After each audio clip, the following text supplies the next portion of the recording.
And I covered a hearing about 2 weeks ago in San Mateo County Court, just south of San Francisco, and the judge said, "Yep, not a problem. Warrantless search, that's perfectly acceptable." Well, I saw that in the Ninth Circuit 2 weeks ago, and the dissenting judge was the Chief Justice of the Ninth Circuit. He said there's no more Fourth Amendment. The police went in this guy's house with no expectation or no idea he committed any crime.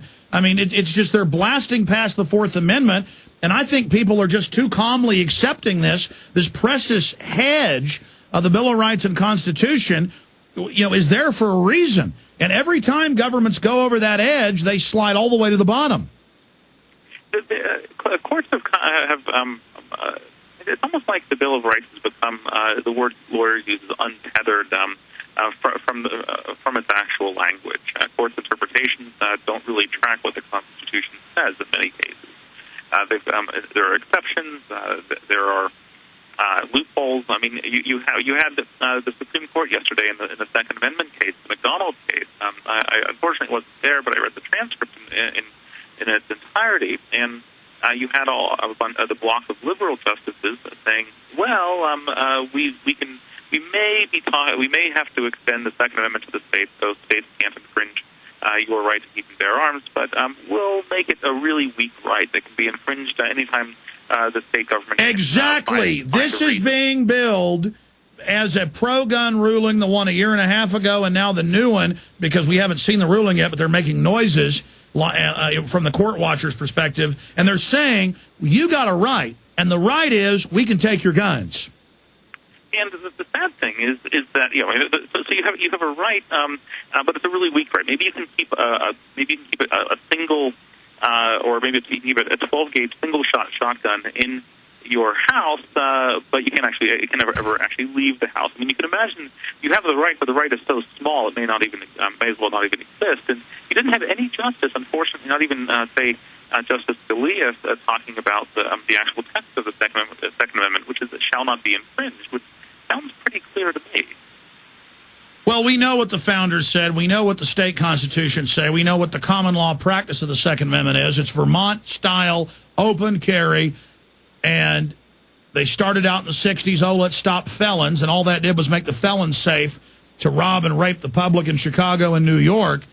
And, I've been reading the text of what the Supreme Court justices were saying in these arguments in the last few days, and it's very clear they're going to rule, yes, states, you do have to extend some right, but as you said, that's a right for us to basically restrict your Second Amendment. So you have a right, but we have a right to restrict it. And so they're saying, for the first time, the Supreme Court's going to say you have a right. No, for the first time, they're saying you don't have a total right, and it's just unbelievably evil. We've got Larry Pratt on about that tomorrow. In the last minute and a half, Declan McCullagh, other areas of surveillance and tyranny and corruption that you're reporting on that people should be made aware of. Well, here's one that actually combines the Internet and the gun rights. So Palo Alto is a city. It's where Stanford University is. It's about maybe 40 miles south of San Francisco.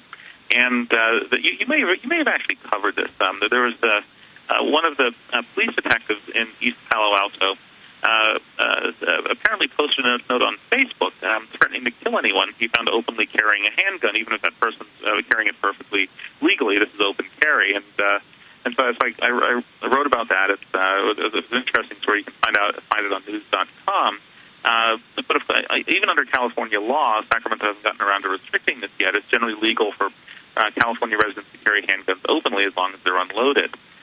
But this fellow, Rod Tulasson, is a detective, said, well, if he saw someone doing that, he would have pulled the AR out and thrown them all out, and if one of them made a furtive movement, 2 weeks off, which is a reference to 2 weeks of desk duty if an officer discharges a weapon. And so I talked to the East Palo Alto police captain about the Facebook comments, and he said they're not reflective of our department and policies, but then again, it was a personal web page, and I'm not really defending the officer, but he thought it was a personal web page, so let's not really get too worried about it. But it shows their attitude, and now we have the ATF seizing $30,000+ of not even BB guns, rubber pellet toy guns, and then now I have news articles today where they're defending it, saying we want the federal government to pass laws restricting toy guns. I mean, if they're arresting kids who draw a picture of a gun at school now, I mean, they're acting like guns in the hands of common slaves is like the ultimate evil. It's worse than child porn.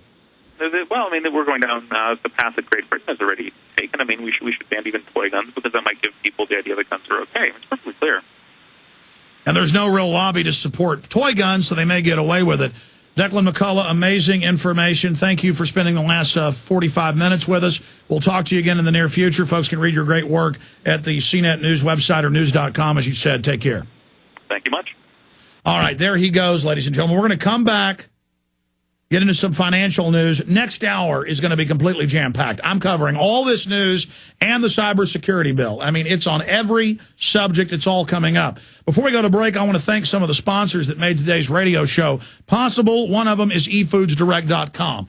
The highest quality, best price, newly made food, non-GMO, non-hybrid, all grown right here in the U.S. except for the bananas. And they've got ready-to-eat meals, prepared gourmet meals, raw meals. They've got it for special diets. They are the big kahuna. They're number one because they're the best, and it's who I buy my storable foods from. You'll never stand in a bread line if you have your own bread. These uncertain times, don't count on the government.